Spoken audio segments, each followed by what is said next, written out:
Happy Friday and welcome to this week's edition of the Clinton Howell Team's Weekly Market Update. What's happening in our local markets? Let's quickly take a look at the RE/MAX Escarpment, RE/MAX Niagara Appointment Center data. That always helps us to understand the demand side of the business. Every year starts almost the same for the last 4 years, where appointment activities cluster tightly. Early January volatility is consistent year after year, with an initial bounce, small pullback, and stabilization. However, early year momentum does not determine the full year. But what I can tell you about this year and this particular cycle is that momentum has been increasing, and without volatility spiking and without reactive correction. So structurally, based on the data, we're very bullish for 2026. It's showing acceleration without instability. So this is really good news. There's so much pent-up demand right now.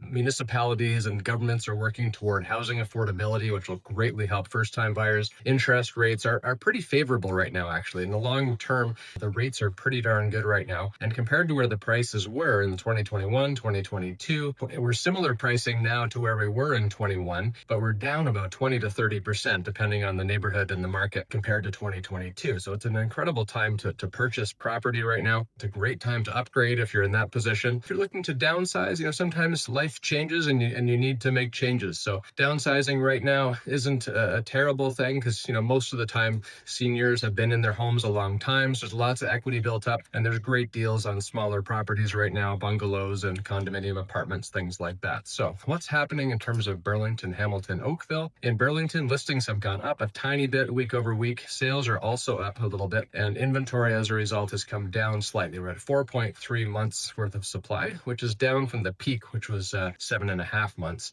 toward the end of January there. So it's come down a lot, and we're still sitting slightly in the buyer's market territory in terms of absorption, just sitting at around 42%. 50% is considered balanced. Let's take a look at the Hamilton area. In Hamilton, we've got listings have gone up 4 by 4, so almost nothing. Pretty much the same as last week for listing numbers. Sales in the past 30 days have gone up slightly. We've got about 4.8 months worth of supply in Hamilton and 45% on the absorption. So we're sitting, again, slightly into buyer's market territory still there. In terms of the Oakville market, we've got 260 active listings, which has gone up a tiny bit. 50 sales in the past 30 days, also up slightly. Inventory has come down a bit. We're at 5.2 months. And Oakville is the strongest of the buyer's markets we're looking at in terms of our local markets, 30% on the absorption. Keep in mind that the property, the neighborhood, all these things can play great impact. There's lots of buyers right now. They're looking, they know exactly what they want. Negotiations are going to be hard. Typically right now, they're going to be tough. But if buyers see what they want, they're going to go after it. So if you're getting your home ready to sell, just make sure that you're preparing it clean, painting's in good shape, get it staged nicely, present it really well so the photographs are great. When the buyers see what they want, they're going to jump on it. That's all I can say for the moment. If you have any questions that I can help, please reach out. I'd love to hear from my fans, and have a wonderful weekend.